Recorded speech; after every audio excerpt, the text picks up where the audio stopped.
Hello students, last video में हम आपको बताए थे numerical based on subtraction of two vector. तो आज आप हेडिंग लगाएंगे कंपोनेंट ऑफ वेक्टर या रेजोल्यूशन ऑफ वेक्टर। उससे पहले हम यूनिट वेक्टर को ये रिकॉल करवाना चाहते हैं। तो पहले आप हेडिंग लगा लीजिए यूनिट वेक्टर। क्या लगाना है हेडिंग? Unit vector. देखिए, टाइप्स ऑफ वेक्टर पढ़ाते समय हम आपको बताए थे कि यूनिट वेक्टर ऐसा वेक्टर होता है जिसका मैग्नीट्यूड 1 होता है, ठीक है। और डायरेक्शन जो है उसका डायरेक्शन गिवन वेक्टर के डायरेक्शन में होता है। मतलब यूनिट वेक्टर हम किसी वेक्टर का निकालते हैं, तो जिस भी वेक्टर का हम यूनिट वेक्टर निकालते हैं उस यूनिट वेक्टर का डायरेक्शन उसी वेक्टर के डायरेक्शन में होता है। तो इसमें हम क्या लिखेंगे कि वेक्टर whose magnitude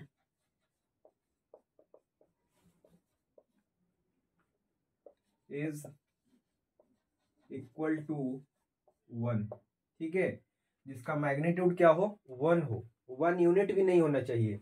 मान लीजिए कि फोर्स एक वेक्टर है, तो फोर्स का यूनिट वेक्टर आप निकालिएगा, तो फोर्स का यूनिट वेक्टर निकालिएगा तो यूनिट वेक्टर का मैग्नीट्यूड 1 न्यूटन नहीं होगा।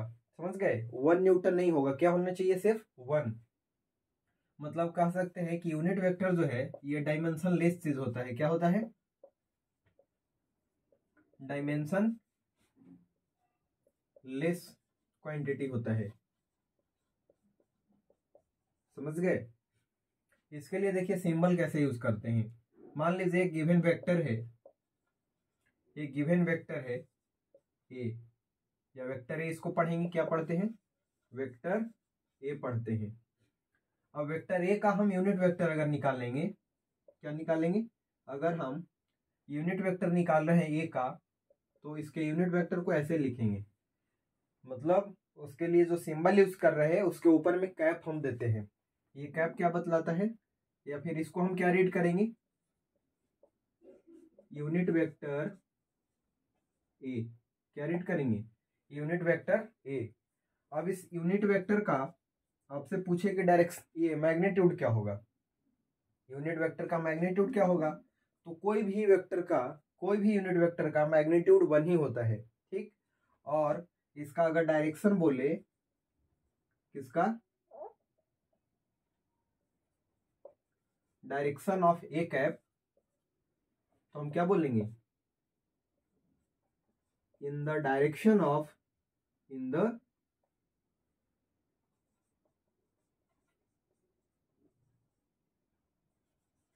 Direction of vector A. A cap का डायरेक्शन क्या होगा? तो ए कैप का जो डायरेक्शन होगा वो ए के डायरेक्शन में होगा। वेक्टर ए गिवन है ना, तो वेक्टर ए के डायरेक्शन में ए कैप का डायरेक्शन होगा। ए कैप का देखिए मतलब क्या होता है कि मान लीजिए वेक्टर ए ये रिप्रेजेंट कर रहा है, ठीक है। वेक्टर ए जो है इतने बड़े एरो को रिप्रेजेंट करता है, और आपको अगर ए कैप चाहिए, क्या चाहिए? ए कैप अगर चाहिए तो इसमें मान लीजिए कि ये 5 या 4 सेगमेंट बना हुआ है, 1 2 3 4 सेगमेंट बना हुआ है। तो ये कोई एक जो यूनिट है, कोई एक यूनिट जो है ये ए कैप को रिप्रेजेंट करेगा, या तो ये करे या तो फिर ये करे। ये जो एक यूनिट है ना, लेंथ, वो क्या बतलाएगा? यूनिट वेक्टर ए के मैग्नीट्यूड को बतलाएगा। और इसमें आप डायरेक्शन लगा दिए, तो डायरेक्शन क्या बतला रहे हैं? इसका भी डायरेक्शन जो है ए कैप का डायरेक्शन ए के डायरेक्शन में है। तो इस तरीके से यूनिट वेक्टर को आपको समझना है, ठीक। अब आपको ऑर्थोगोनल यूनिट वेक्टर याद रखना है 3, क्योंकि हम लोग अभी तक 3 कोऑर्डिनेट एक्सिस के बारे में पढ़ते हैं, एक्स वाई जेड।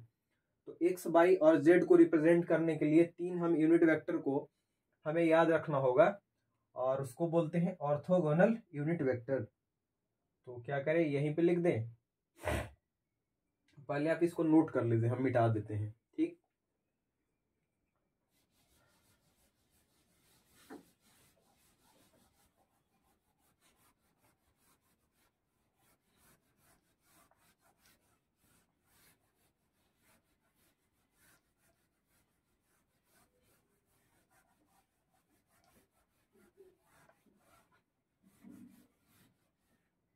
देखिए इधर आपको 3 इंपॉर्टेंट यूनिट वेक्टर को याद रखना है, जिसको हम लोग बोलते हैं ऑर्थोगोनल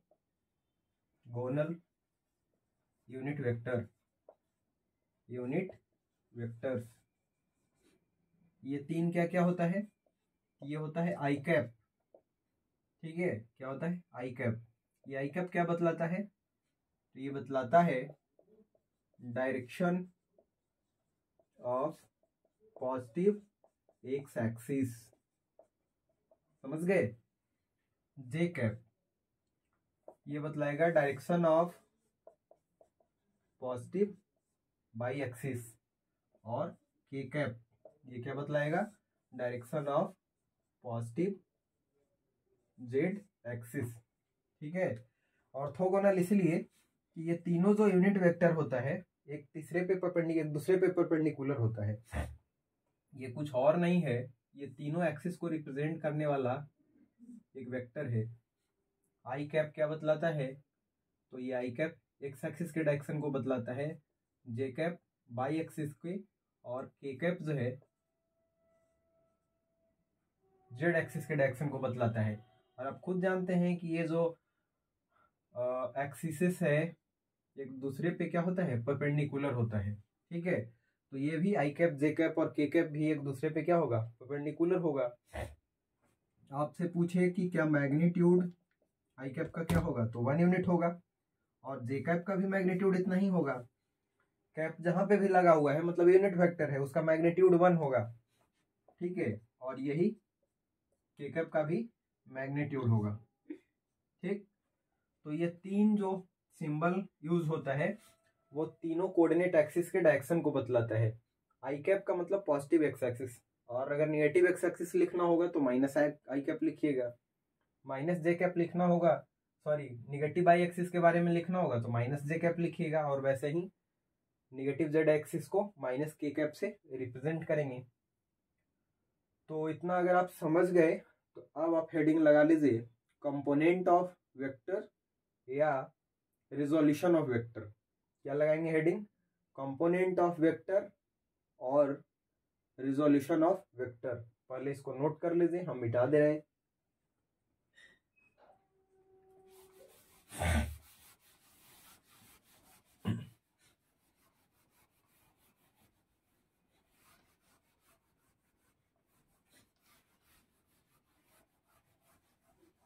देखिए एक चीज और इसमें ऐड कर लीजिएगा, हमने आपको एक चीज बताना भूल गया। मान लीजिए गिवन एक वेक्टर है, ये क्या है? एक गिवन वेक्टर है। क्या गिवन है? हमें गिवन है एक वेक्टर ए। इसका अगर आपको यूनिट वेक्टर चाहिए, इसका क्या चाहिए? यूनिट वेक्टर चाहिए। तो इसका यूनिट वेक्टर कैसे आप निकालेंगे? इसके यूनिट वेक्टर को हम कैसे लिखेंगे? Symbol wise. तो ए कैप लिखेंगे। ए कैप क्या रिप्रेजेंट करेगा? यूनिट वेक्टर ऑफ ए को। और इस ए कैप को कैसे निकालते हैं? तो लिखते हैं ऊपर में गिवन वेक्टर अपॉन उस वेक्टर का मैग्नीट्यूड। क्या लिखेंगे? गिवन वेक्टर अपॉन वेक्टर का मैग्नीट्यूड। देखिए मैग्नीट्यूड को ऐसे मॉडुलस के अंदर बंद कर देते हैं वेक्टर को तो भी मैग्नीट्यूड बतलाता है, एरो हटा देते हैं तो भी मैग्नीट्यूड बतलाता है। तो यहाँ से आप क्या सीखे कि A cap is equal to होता है वेक्टर डिवाइडेड बाय उसका मैग्नीट्यूड।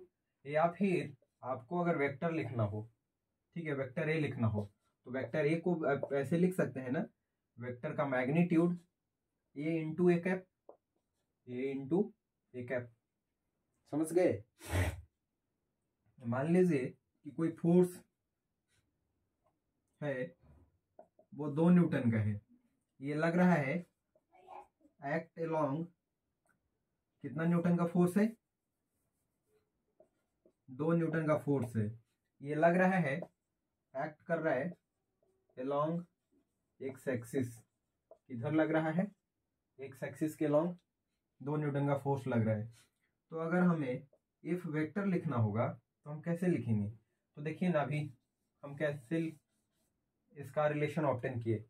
वेक्टर को हम कैसे लिखते हैं? तो वेक्टर का मैग्नीट्यूड इनटू उसका यूनिट वेक्टर। अब देखिए फोर्स वेक्टर को हमें लिखना है तो इसका मैग्नीट्यूड हमें गिवन है, कितना गिवन है, 2 न्यूटन, ठीक है। और इसका डायरेक्शन फिर लिखते हैं क्या, डायरेक्शन या फिर यूनिट वेक्टर से हम मल्टीप्लाई करते हैं, उसके मैग्नीट्यूड को उसके यूनिट वेक्टर से मल्टीप्लाई करते हैं। तो इफ का जो यूनिट वेक्टर है, समझ गए, वो गिवन है, इफ का जो डायरेक्शन है वो गिवन है एक्स एक्सिस के लॉन्ग, किधर है, एक्स एक्सिस के लॉन्ग। और एक्स एक्सिस के लिए अभी हम लोग पढ़े हैं यूनिट वेक्टर, उसके लिए यूज करते हैं आई कैप। क्या यूज करते हैं, आई कैप। तो ये क्या हो जाएगा, 2n I cap. Force vector is equal to 2n into I cap, मतलब 2 न्यूटन किधर, ईस्ट के तरफ, सॉरी एक्स एक्सिस के लॉन्ग, ठीक है। यही लगता है अगर बाई एक्सिस के लॉन्ग तो क्या लिखते हैं, 2n magnitude into unit vector. तो यूनिट वेक्टर इस बार किससे मल्टीप्लाई करना पड़ता हमें, तो इस बार मल्टीप्लाई करना पड़ता बाई एक्सिस के लॉन्ग लगता तो जे कैप से, समझ रहे हैं। तो इस तरीके से हम एक वेक्टर को मैग्नीट्यूड और यूनिट वेक्टर के प्रोडक्ट के रूप में लिखते हैं, ठीक है। ये रिलेशन काफ़ी यूजफुल है, या फिर अगर आप ये याद रखते हैं तो भी सही है, ये कि जो यूनिट वेक्टर है वो गिवन वेक्टर डिवाइडेड बाई उस वेक्टर के मैग्नीट्यूड के बराबर होता है। गिवन वेक्टर और उसके मैग्नीट्यूड का रेशियो होता है यूनिट वेक्टर, ठीक है। यहाँ पे देखिए यूनिट वेक्टर का हमने बोला था ये डायमेंशन लेस या यूनिट लेस क्वांटिटी होता है, क्यों, तो यहाँ पे मान लीजिए कि ये 2 न्यूटन है, ठीक है, 2 न्यूटन ईस्ट, और यहाँ पे क्या है 2 न्यूटन, तो न्यूटन से न्यूटन कैंसिल हो जाएगा, तो बचेगा क्या, 2 से 2 कैंसिल होकर के 1 बचेगा। इसीलिए ये इसका मैग्नीट्यूड 1 होता है, उसके साथ कोई यूनिट नहीं यूज करते हैं हम लोग यूनिट वेक्टर लिखते समय, ठीक। यूनिट वेक्टर लिखते समय कोई यूनिट नहीं यूज करते हैं, कोई डायमेंशन नहीं होता है, नोट करिए इसको। फिर हम बढ़ते हैं कंपोनेंट ऑफ वेक्टर की तरफ या रेजोल्यूशन ऑफ वेक्टर की तरफ।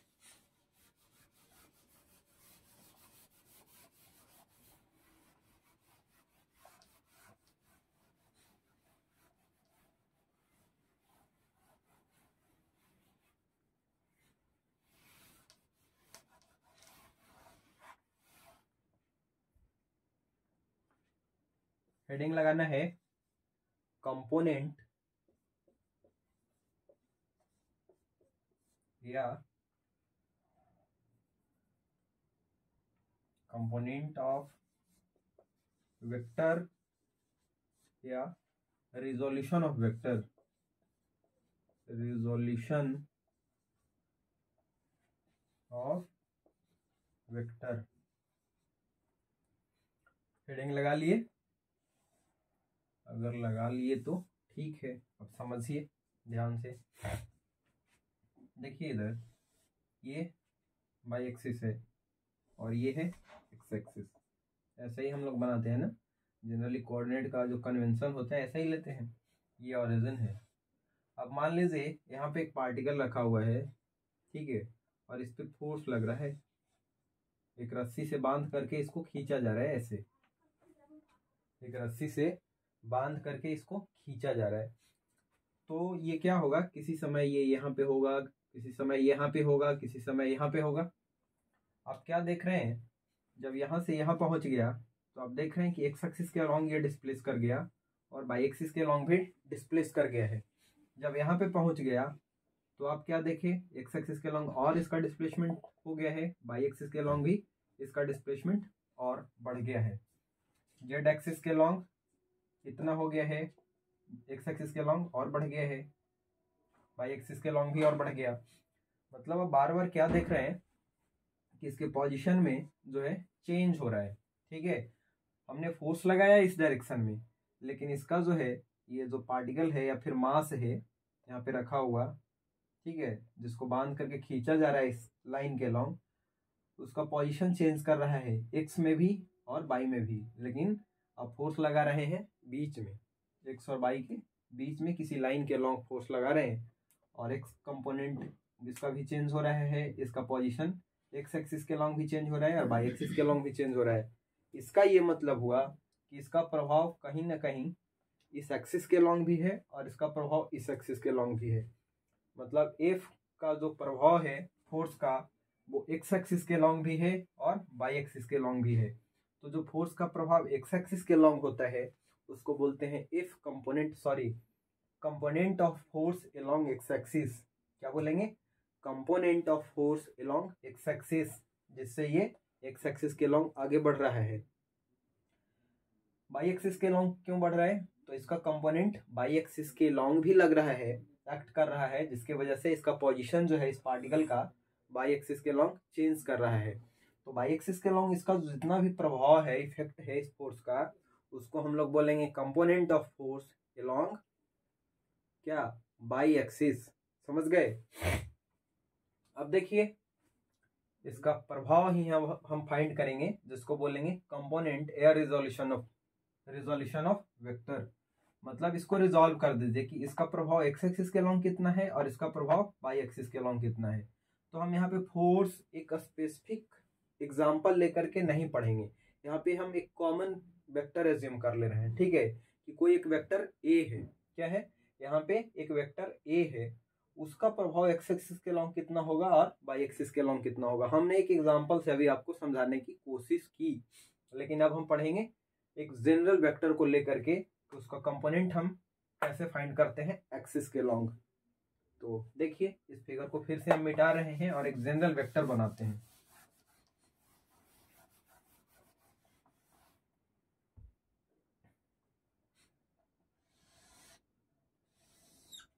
ये है एक्स एक्सिस और ये है आपका बाई एक्सिस, और ये है आपका ओरिजिन। मेरा भी यही ओरिजिन है, क्योंकि हम सब मिलकर के पढ़ रहे हैं। और एक वेक्टर ये ऐसे ओरिजिन से पास कर रहा है, ये वेक्टर ए है। ठीक है, ये जो है वेक्टर ए एक्स एक्सिस के साथ थीटा एंगल बना रहा है।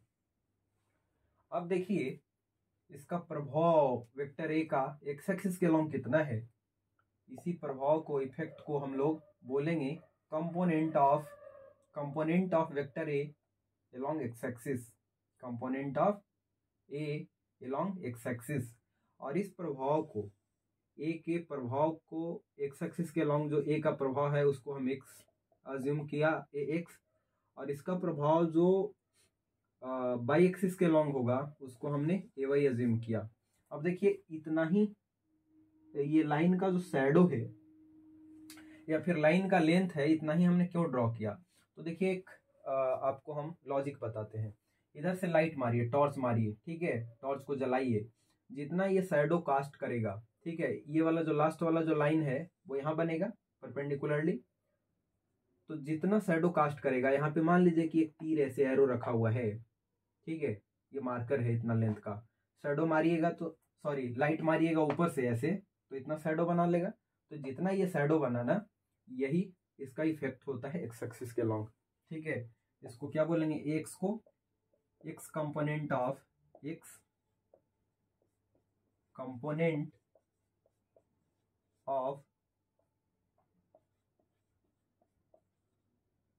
Vector A. वेक्टर ए का ये एक्स कंपोनेंट है। अब देखिए कि इसका प्रभाव ए का बाई एक्सिस के अलोंग कितना है, इफेक्ट। तो क्या करिए, इधर से लाइट मारिए, इधर से लाइट मारिएगा तो इस एरो के कारण इतना शैडो बन जाएगा इधर। तो बाई एक्सिस के अलोंग जितने लेंथ का शैडो बना, ये वाला जो इसका शैडो का लेंथ है वो ए वाई है, और ए वाई को हम लोग रीड करेंगे, पढ़ेंगे कंपोनेंट ऑफ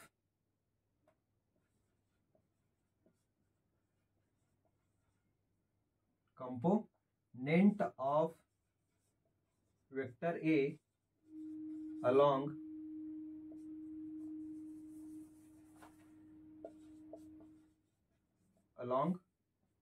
बाई एक्सिस। क्या पढ़ेंगे? Component of A along Y axis. ठीक, लेकिन अब इसका हमें वैल्यू बताना है, ए एक्स और ए वाई फाइंड करना है, वैल्यू बताना है। तो देखिए एक्स ये तो गिवन वेक्टर है ना, तो इसके बारे में हम जानते हैं और थीटा जानते हैं, और ये हमें फाइंड करना है। तो देखिए ये तीनों में कौन सा ट्रिगोनोमेट्रिक रेशियोज लगाएं कि ये तीनों में रिलेशन हमें मिल जाए। हाइपोटेनस ये हो गया ना, ये राइट एंगल परपेंडिकुलर है, यहाँ भी परपेंडिकुलर है। शैडो मारिएगा तो ये वाला जो रे है ये यहाँ पे परपेंडिकुलर ऐसे फॉल करेगा, तो यहाँ पे 90 डिग्री बनाएगा। तो इस राइट एंगल में देखिए ये एंगल है, ये इसका बेस हो गया और ये हाइपोटेनस है। तो देखिए बेस, हाइपोटेनस और एंगल के बीच में कौन रिलेशन बतलाता है, तो कॉस बतलाता है। लिखेंगे cos theta is equal to base upon hypotenuse, और बेस को हम क्या बोल रहे हैं, ए एक्स अपॉन हाइपोटेनस। तो ये वेक्टर ए है, तो हमको वेक्टर से मतलब नहीं है, यहाँ पे हम मैग्नीट्यूड लेंगे ना, ठीक है। तो यहाँ से एक्स मिल जाएगा, क्रॉस मल्टीप्लिकेशन करेंगे तो यहाँ से ए एक्स मिल जाएगा ए कॉस थीटा। क्या मिलेगा, ए कॉस थीटा। मतलब हमें एक्स कंपोनेंट मिल गया, हमें एक्स कंपोनेंट वेक्टर ए का मिल गया। क्या मिला, तो इसका मैग्नीट्यूड इंटू कॉस थीटा। मतलब किसी वेक्टर का, किसी भी वेक्टर, कोई भी वेक्टर एक्स एक्सिस के साथ अगर थीटा बना रहा है तो उसका एक्स कंपोनेंट क्या होगा, उसका मैग्नीट्यूड इंटू कॉस थीटा। ध्यान रहे कि ये थीटा जिसके साथ बनाता है, जिस लाइन के साथ बनाता है ये एंगल, ये वेक्टर, उसका कॉस लेते हैं, उसके कॉस से इसके मैग्नीट्यूड में इंटू कर देते हैं तो एक्स कंपोनेंट मिल जाता है। वहीं अगर ये हमें चाहिए तो इस राइट एंगल में हम रिलेशन लगाएंगे। क्या लगाएंगे, या फिर अगर इस राइट एंगल में रिलेशन नहीं लगाना चाहते हैं तो इसी में देखिए ना, ए वाई जो है इसके बराबर है, तो इसमें और एंगल में कौन रिलेशन बतलाएगा, परपेंडिकुलर, हाइपोटेनस और ये एंगल के बीच में, तो साइन बतलाएगा। परपेंडिकुलर अपॉन हाइपोटेनस होता है, तो sine theta is equal to हो जाएगा परपेंडिकुलर अपॉन हाइपोटेनस। परपेंडिकुलर क्या है, ए वाई है, और इसका हाइपोटेनस मतलब वेक्टर ए का मैग्नीट्यूड ए। यहाँ भी क्रॉस मल्टीप्लिकेशन करेंगे तो आपको ए वाई मिल जाएगा, मतलब component of vector A along Y axis. क्या मिलेगा, A into sine theta, A into sine theta. अब आपको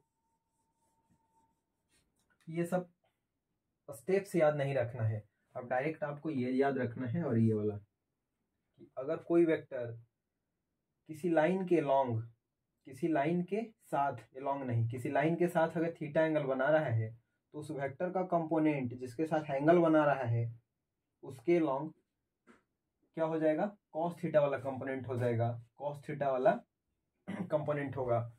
मतलब उसका मैग्नीट्यूड, उस वेक्टर का मैग्नीट्यूड को हम कॉस थीटा से इंटू करेंगे तो उस लाइन के लॉन्ग कंपोनेंट मिल जाएगा। और उस लाइन के एक परपेंडिकुलर कंपोनेंट अगर चाहिए, देखिए ना एक्स एक्सिस के लॉन्ग ये कंपोनेंट परपेंडिकुलर है, तो परपेंडिकुलर अगर कंपोनेंट चाहिए तो उस वेक्टर का मैग्नीट्यूड इंटू जो एंगल बना रहा था उस एक्सिस के साथ, उसका साइन थीटा से इंटू कर देंगे, ये साइन थीटा। समझ गए, जहाँ थीटा क्या है, तो थीटा है एंगल बिटवीन वेक्टर और जो परपेंडिकुलर लाइन है। जैसे इसके लॉन्ग आप निकाल रहे हैं ना कंपोनेंट, तो इसके जो परपेंडिकुलर लाइन है उसके साथ जो एंगल बना रहा है वो एंगल का साइन से हम लोग इसके मैग्नीट्यूड में इंटू करेंगे तो हमें क्या मिल जाएगा, परपेंडिकुलर कंपोनेंट मिल जाएगा। तो अब डायरेक्ट रिलेशन आपको ये याद रखना है, जिसके साथ एंगल बनाता है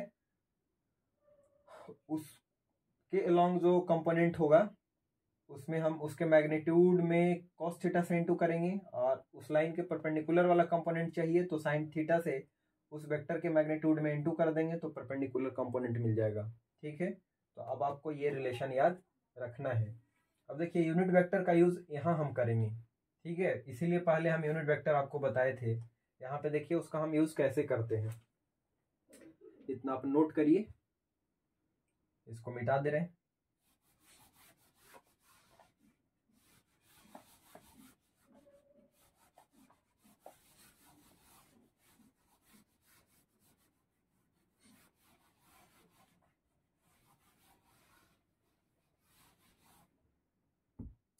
अभी हम आपको क्या सिखाए कि ए कैप को हम कैसे लिखते हैं, vector A upon magnitude of A. ठीक है, ए कैप को ऐसे लिखते हैं, या फिर वेक्टर ए को अगर लिखना होगा तो हम क्या करेंगे, मैग्नीट्यूड को उसके यूनिट वेक्टर से इनटू करेंगे तो हमें क्या मिल जाएगा, वो गिवन वेक्टर मिल जाएगा। तो यहाँ पे गिवन वेक्टर ए है, इसको हम कंपोनेंट के टर्म में लिखना चाहते हैं तो इसका प्रभाव इधर भी है इधर भी है, इसका दो कंपोनेंट है, एक्स एक्सिस के लॉन्ग भी है, वाई एक्सिस के लॉन्ग भी है। समझ गए, तो हम इसको कैसे लिखेंगे, तो वेक्टर ए को हम लोग लिखेंगे, इसका हम क्या करेंगे, पहले एक्स कंपोनेंट के मैग्नीट्यूड को लिखते हैं, ठीक है, और इसका प्रभाव ए एक्स किस एक्सिस के लॉन्ग है। तो ये एक्स जो ये वेक्टर ए का जो कंपोनेंट है वो एक्स एक्सिस के लॉन्ग है, तो हम क्या लिखते हैं, उसका मैग्नीट्यूड उस एक्सिस के लॉन्ग इनटू यूनिट वेक्टर। तो ए एक्स जो कंपोनेंट है वो एक्स एक्सिस के लॉन्ग है, और एक्स एक्सिस के लॉन्ग जो यूनिट वेक्टर होता है वो आई कैप होता है। तो क्या लिखेंगे, ये कंपोनेंट जिस डायरेक्शन में होता है उसके यूनिट वेक्टर से इनटू करते हैं, ठीक है, प्लस इसका प्रभाव इधर भी है, ठीक है, बाई एक्सिस के लॉन्ग भी है। तो बाई एक्सिस के लॉन्ग कंपोनेंट का जो मैग्नीट्यूड है, इस वेक्टर का जो कंपोनेंट है बाई एक्सिस के लॉन्ग, ठीक है, उसका मैग्नीट्यूड ए वाई है, ठीक है, और जिसके लॉन्ग ये कंपोनेंट है उसके लॉन्ग यूनिट वेक्टर को हम क्या बोलते हैं, जे कैप। तो हम जे कैप से इनटू करेंगे तो इसका इफेक्ट इस वाई एक्सिस के लॉन्ग मिल जाएगा, ठीक है। तो ए वेक्टर को हम ऐसे लिख सकते हैं, A x into I plus A Y into जे, चूंकि इसका प्रभाव एक्स एक्सिस के लॉन्ग भी है, वाई एक्सिस के लॉन्ग भी है, इसीलिए वेक्टर ए को हम ऐसे लिख सकते हैं, ठीक है। इसको कार्टेशियन फॉर्म बोलते हैं, अगले दिन पढ़ेंगे, लेकिन हमें इस रिजल्ट को इसमें शामिल करना है। तो हम क्या लिखेंगे, vector A is equal to A X, देखिए हम अभी निकाले हैं, A X is equal to find किए हैं ए कॉस थीटा, क्या फाइंड किए हैं, ए कॉस थीटा, और फिर क्या करेंगे, आई कैप से इनटू प्लस बाई कंपोनेंट भी निकाल चुके हैं, A sine theta, A sine theta into क्या करेंगे, जे कैप। तो देखिए वेक्टर ए को उसके कंपोनेंट के टर्म में हम ऐसे लिख सकते हैं, ठीक, कार्टेशियन फॉर्म ये कहलाता है, और ये कंपोनेंट के टर्म में हम इसको रिप्रेजेंट किए, ठीक है, इसीलिए इसको बोला जाता है कंपोनेंट ऑफ वेक्टर। या रिजॉल्व किए, इस वेक्टर को रिजॉल्व कर दिए कि इसका प्रभाव एक्स एक्सिस के लॉन्ग कितना है, इसका प्रभाव वाई एक्सिस के लॉन्ग कितना है। ऐसे भी अगर गिवन होगा तो आप आसानी से कर सकते हैं कि ये आई कैप का मतलब ए का जो कंपोनेंट है, ठीक है, वो ये एक्स एक्सिस के लॉन्ग है, और यहाँ पे जे कैप देख करके आप बता सकते हैं कि ये ए साइन थीटा जो लिखा हुआ है मैग्नीट्यूड, इसका जो इफेक्ट है वो बाई एक्सिस के लॉन्ग है, ठीक है, मतलब ए का ये जो कंपोनेंट है बाई एक्सिस के लॉन्ग है। तो यही कहानी है पहले यूनिट वेक्टर बताने का, यही उसका एप्लीकेशन है। अगले दिन हम फिर पढ़ेंगे कार्टेशियन वेक्टर के बारे में, और दो वेक्टर को अगर कार्टेशियन फॉर्म में गिवन है तो हम ऐड कैसे करेंगे ये सीखेंगे, सब्ट्रैक्ट कैसे करेंगे, फिर इनटू सीखेंगे, इनटू दो प्रकार के पढ़ेंगे, डॉट और क्रॉस, ठीक है, डॉट का क्या मतलब होता है, क्रॉस का क्या मतलब होता है, फिर इस तरीके से आगे के हम टॉपिक्स को बारी बारी पढ़ेंगे। तो आज हम लेक्चर को यहीं पे समाप्त करते हैं, फिर मिलेंगे अगले सेशन में कोई नए टॉपिक के साथ। Bye bye, take care.